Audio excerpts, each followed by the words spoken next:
Hello everybody. Today I want to talk to you about how you can make the pelvic rotation the basis for all of your different swings. That means the chip, the pitch, the bunker shot, the drive and the irons.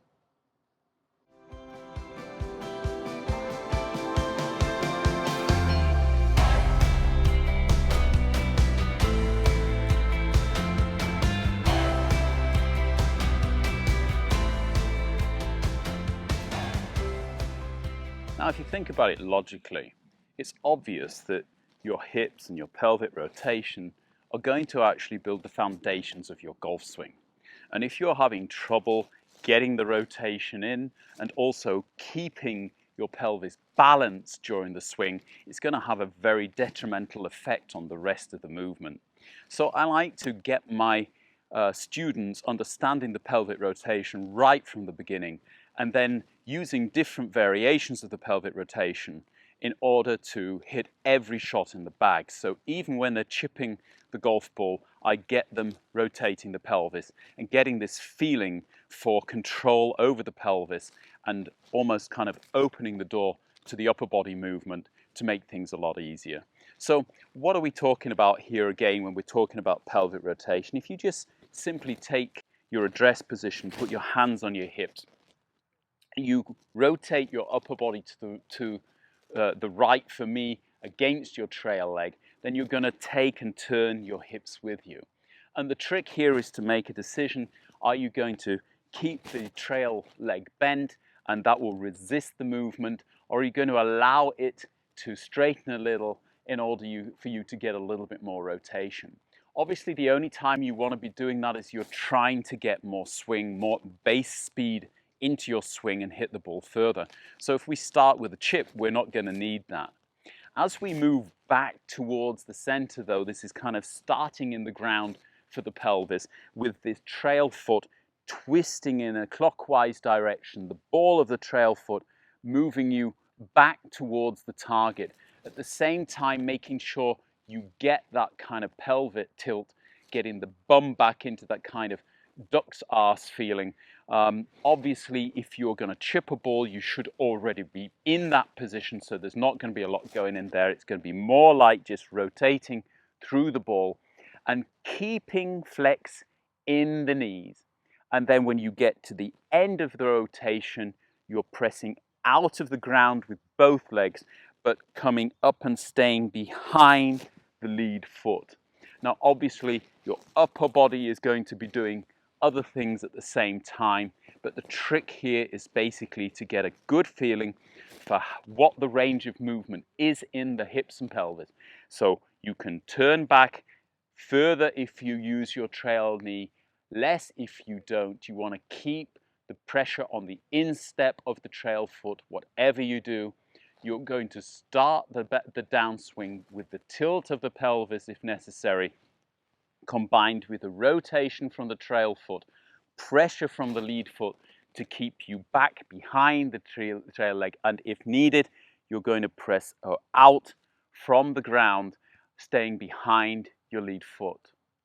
So when we come to the first shot, the short, small chip shot, what we're going to do is we're not going to turn the hip at all in the backswing. We're going to leave the pelvis where it is, and we're just going to get the feeling of the lead shoulder coming down, moving this triangle back away from the ball, taking the club.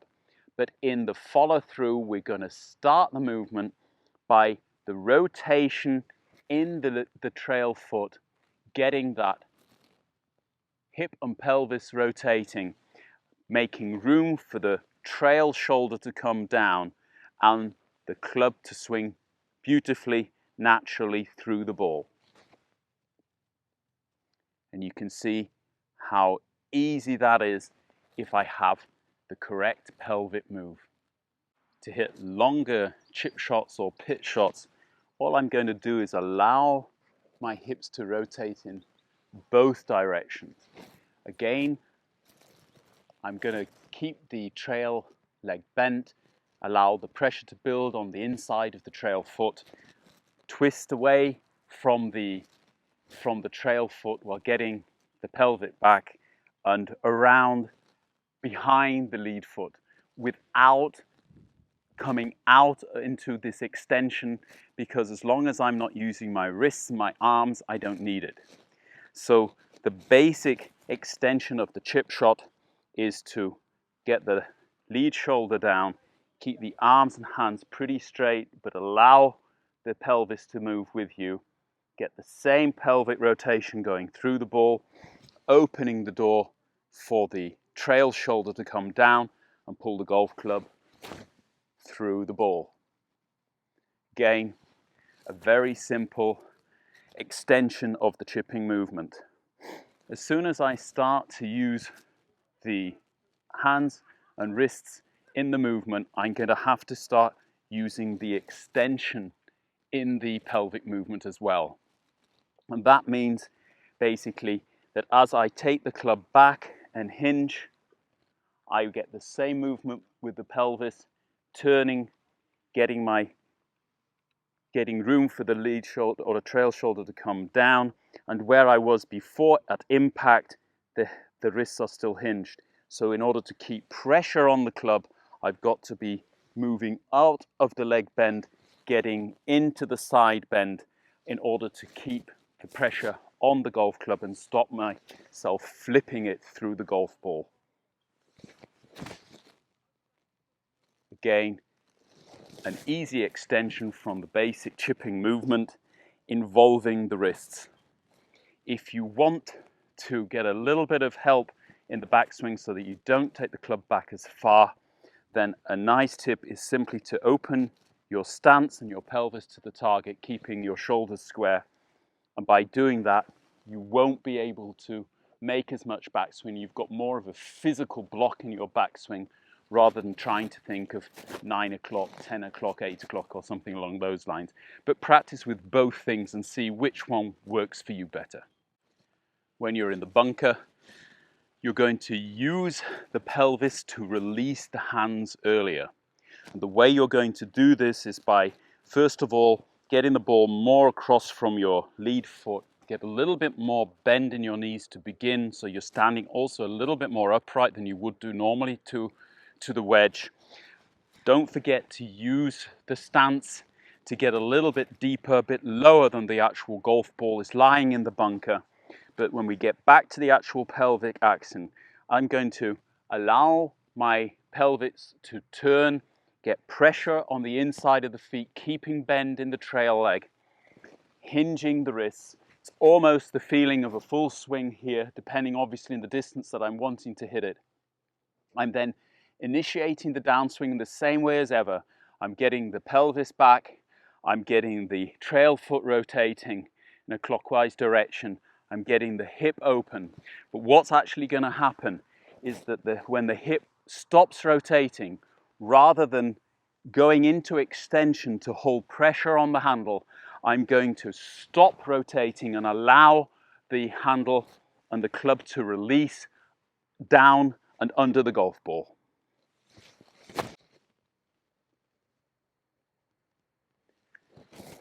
So you can actually see I've built the whole swing around this level base of pelvic rotation. The pelvic rotation is going to help me in this case to actually get that club underneath the golf ball, get the club head releasing a little bit earlier and getting this kind of almost like spooning feeling going on, which is going to help you to use the bounce of the club better and get the club up into the air a lot easier. With the iron, we've got the complete movement of the pelvis.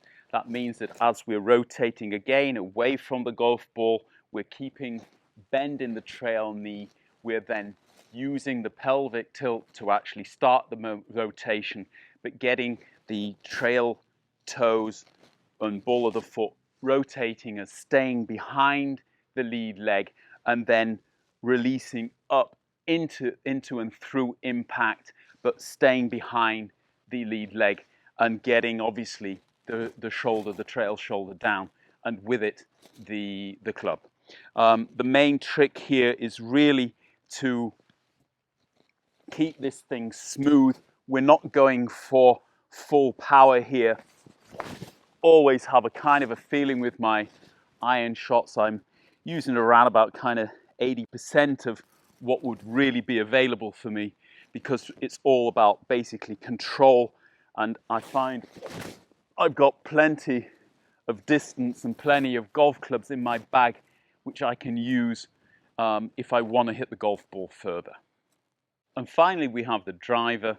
Now, in the driver, obviously, we're using the entire range of movement in the hips. And if you watch my last video, we're also going to allow the legs to get involved in this swing, in this hip movement as well. So not only am I going to allow myself to turn back a little further by allowing the trail leg to straighten, I'm also, as I come through into the hip rotation, I'm going to stay in this leg bend and then straighten up through impact. So we're going for the whole shebang here with the pelvic rotation in order to get our driver swing.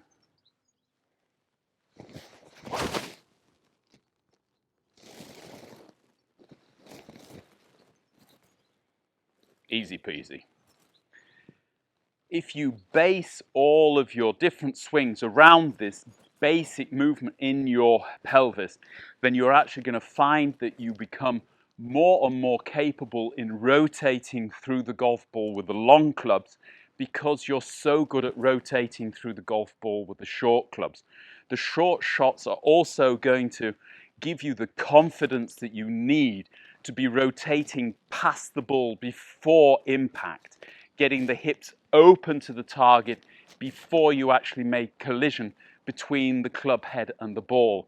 And because this golf game is so much about confidence, you've got to have convinced your brain that you're going to hit the golf ball, because in a lot of cases it has the feeling that it has to stop in order to hit the golf ball first. Hope this has helped you. If it has, please smash that like button. Don't forget to subscribe us if you haven't done before. Share the video maybe with friends and neighbors who you also want to help with this great game. And I'll be back very shortly with the next one. Bye-bye.